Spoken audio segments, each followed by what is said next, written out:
There's one piece of gear that cinematographers use to get that cinematic look, and it's not the camera, it's not the lens, and it's definitely not the gimbal or even the drone. In this episode, I'm going to tell you what changed the look and feel of my images forever.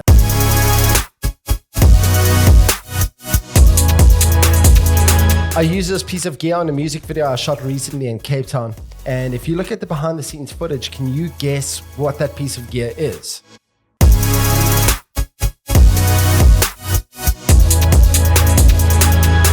If you think it's the matte box, well, you would only be partially right. It's actually what you put inside of the matte box that makes all the difference. Before we dive straight in, I want to let you know that this is not an advert. I was given this matte box for free. They haven't paid me. It's just inspired the episode of what I put inside of the matte box that changed my visuals forever. You can use any matte box and any filters from any make that you want. They'll have exactly the same effect.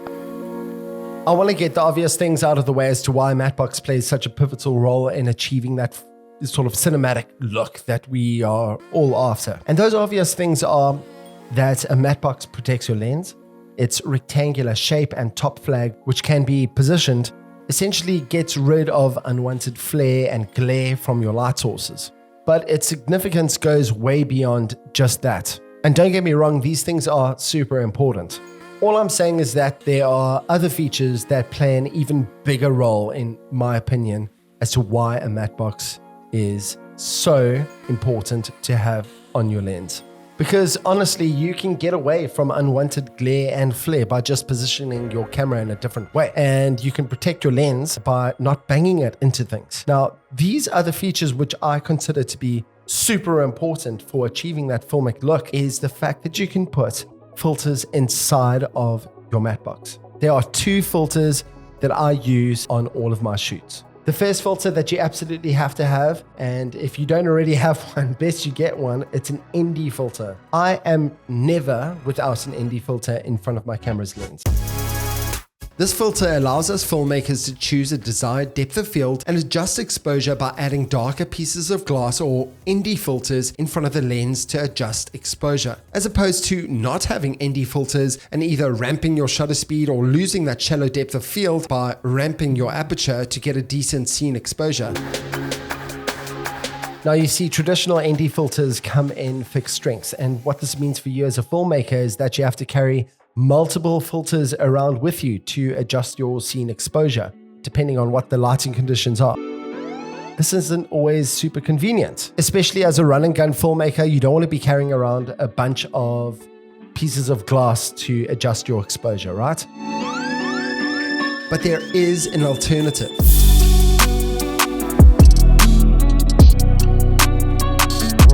Some matte boxes allow you the ability to drop in a variable ND filter into the tray holder.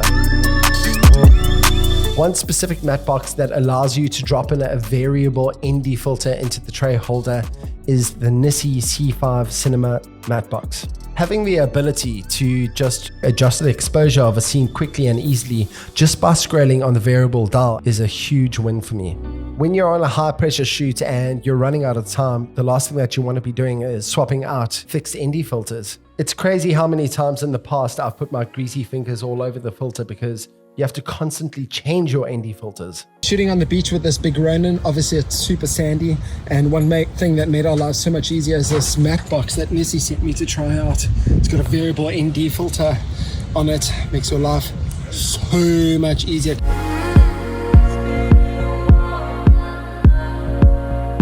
Now for my favorite filter of all time. Our digital cameras can be digitally very, very sharp.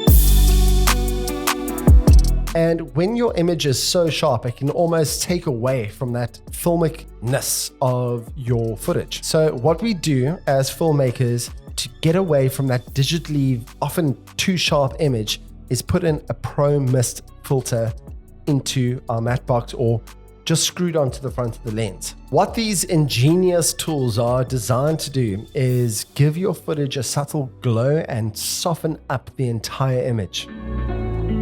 They do this by reducing the overall contrast, slightly diffusing the light, and adding a beautiful bloom to the highlights.